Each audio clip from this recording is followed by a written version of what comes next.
Over the past 2 nights, we've told you about the homeless education law that American school districts are required to follow. We also showed you how hundreds of unhoused students go uncounted under the law and how federal funding to help those students is limited. Tonight, we end our series highlighting how Idaho's public school leaders are working to help districts and prevent more students from falling through the cracks.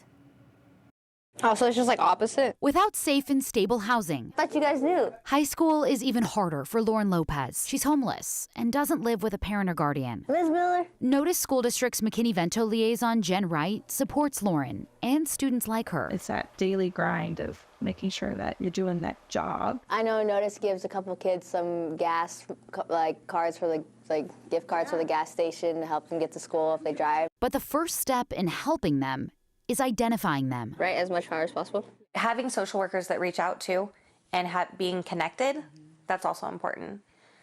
Because if nobody's watching and nobody's helping or you're not being seen, it would be so easy to get lost. He's like, wrong one, Jess. It's critical kids experiencing homelessness are seen, experts say. Hey, guess what?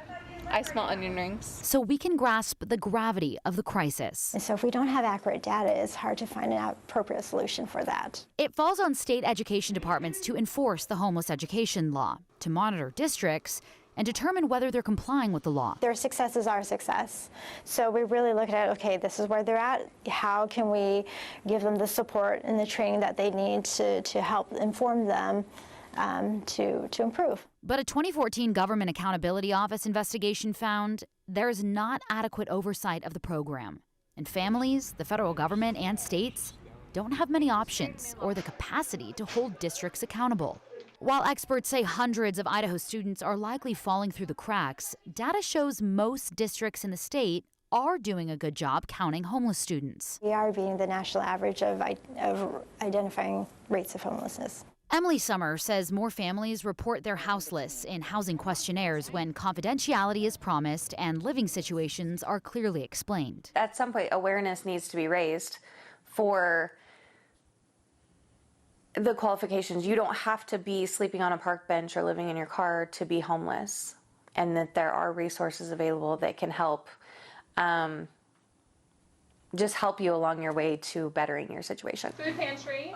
The law requires state departments of ed to host trainings every year and liaisons to attend them. Especially with an emphasis on building those really good relationships with families and restoring that trust, reducing that stigma of homelessness.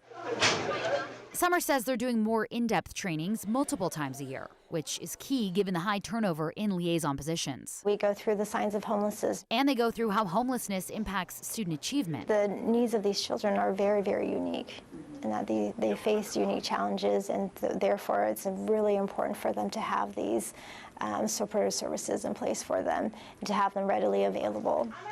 Outreach as well. I mean, we developing those community partnerships, because more often than not, families that are experiencing homelessness, their needs cross through multiple agencies and community resources. I was going to put mine up there. Papa! Referrals and strong partnerships between school staff and homeless shelters, for example, Emma, can you take yours? ensure kids experiencing housing instability have the same access to free and appropriate education as their classmates. Did you sleep good last night? And they've gone through school having more than what they need because of that help. Summer says more partnerships are in the works, including a statewide school supply and hygiene drive. To increase identification, we're raising awareness within the community to highlight these issues. She says they're also doing more community outreach and posting McKinney-Vento posters in more visible places. We're also launching another initiative next year to incentivize students that are experiencing homelessness to graduate from high school and attend college. If we can get them to graduate from high school with a high school diploma or a GED, they're 3.5 times less likely to experience homelessness in adulthood. Why is it so critical if they graduate? I think it's because it's not just a piece of paper, it's the accomplishment. Like, through the adversity, through everything, I showed resilience. And I was able to get this. The way you keep me guessing, I'm not eating, I'm guessing. I count it as a blessing.